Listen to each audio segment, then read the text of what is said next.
So now we're going to see how to do an end screen. So we're going to go down to end screens. And here on the end screen, we need to add some elements. And so we can link to an approved website.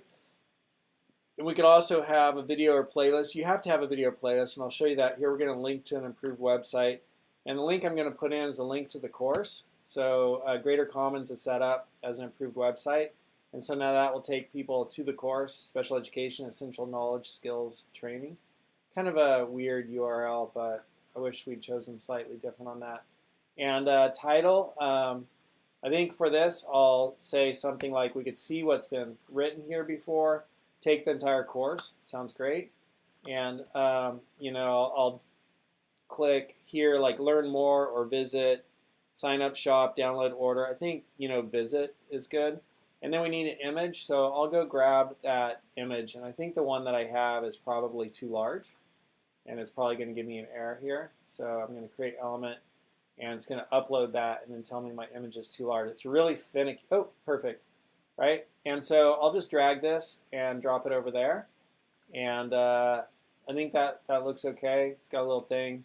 And now if I just try, it says at least one element must be a video or a playlist right there. So I'm going to add a video or a playlist.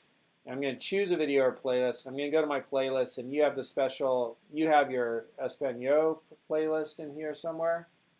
I'm just looking for it.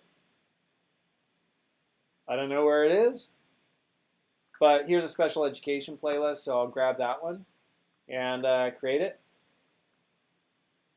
And I'll drag that, and I'll just make that as short as possible, because really what I want people to focus on is this.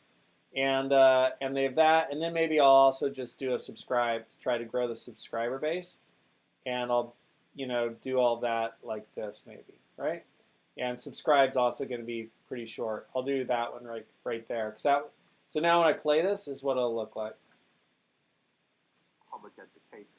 So what they're doing is, again, when we talk about substantive components, they are limiting due process complaints to those substantive components. Notice they don't have in there failure to send home prior written notice on time. That's not in there. So that's great. So I'm going to just set this right here, and I'm going to call it special ed, you know, and this is end screen. So I'm setting this as a template, and when I tab away, it's going to say changes saved, right? So all those changes are saved. So this is my special education course end screen, and I'm going to save that. And so you're creating these templates so when you do the next videos, they go more quickly. So that's the end screen, brother. And next we're going to create cards. And so now I'm going to go to cards, and we'll do that in the next video. It's important